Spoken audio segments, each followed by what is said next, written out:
Palestinians in Gaza say they've got mixed feelings about the court hearing at The Hague. Some feel hopeful and proud of South Africa for bringing their case to the International Court of Justice. Others say they've lost faith in the world's legal systems.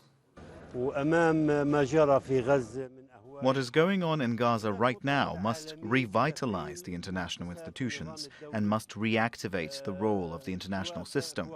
The world must investigate what has been done in Gaza. Taking this matter to the court gives our citizens confidence that there are few people in the world who still believe in justice. I hope as a Palestinian citizen living in Gaza for a decision in favour of the Palestinians. In reality, we haven't yet found any decision that can help us to return to North Gaza or to bring a change to our real life. The situation here in Rafah is miserable. Women and children are the ones who suffer the most. We want the International Court of Justice to help us and to stop the Israeli genocide against the Palestinians. The war must come to an end. We need to go back to our house and live in freedom and peace. I don't trust this court and I don't trust the outcome. Israel knows everything about the outcome and the result even before the court session is held. Israel is committing genocide in Gaza and Israel knows the result in advance. We are the defenseless Palestinians, standing alone without any support from Arabs, the Jews and the world. The whole of Gaza is tired and the people are exhausted. I don't trust the international politics. The only free, honest country in the world is South Africa. I hope other countries, and the Arab countries in particular, will follow in the footsteps of South Africa. Tareq Azoum's in Rafah in southern Gaza. Going by the people we've just heard talking to Al Jazeera there, some people might be confident in the court. More people seem to be more anxious about just trying to avoid Israeli attacks and trying to find food.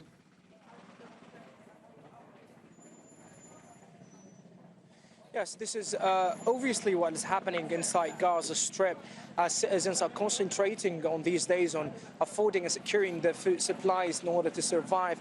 And as they are following also the South Africans' submission today to the International Court of Justice regarding accusing Israel of breaching its obligations regarding the United Nations Genocide Convention, and also had ordered the International Court of Justice that Israel must stop and halt all kinds of military acts on the ground as they are killing Palestinians across the territory. And this is what really South Africa had stated earlier completely matches the reality on the ground, and in terms of the level of destruction, complete villages being wiped out by the military there and civilians being killed, despite all the Israeli military spokesperson and also officials had stated earlier that they are moving to a more high, precise attacks across the Gaza Strip and to try to avoid civilian casualties among civilians. But what we see on the ground is that Palestinians have been going through complete horrific days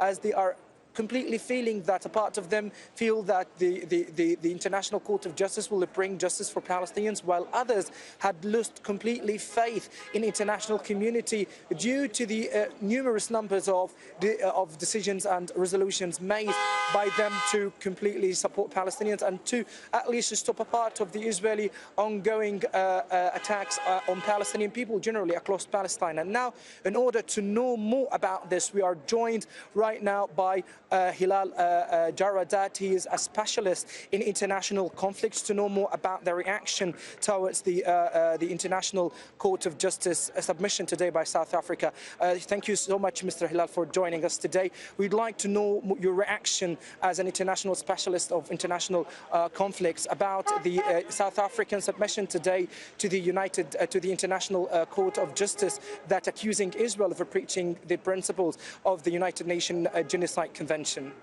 Our reaction, Palestinian people in Gaza Strip and West Bank, we welcomed in this mission from South Africa.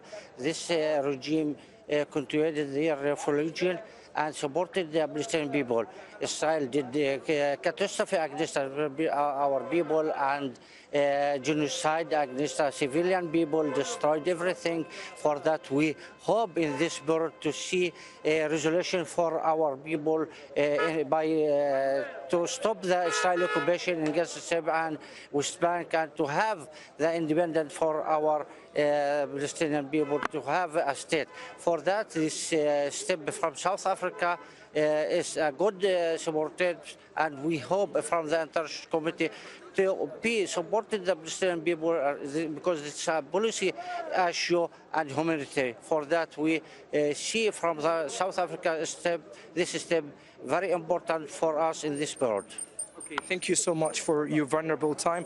And this is how Palestinians generally are seeing this. A part of them see it as a very historic event to criminalize Israel and at least to bring justice for people who have been under tight occupation for more than 17 years, while others had completely lost the faith in terms of the principles or also resolutions made by the international community regarding bringing justice and at least tranquility for Gaza Strip, this area that had been going through completely devastation for more than 2 months right now inside the territory. Tareq Azoum in Rafah in southern Gaza. Tareq, thank you.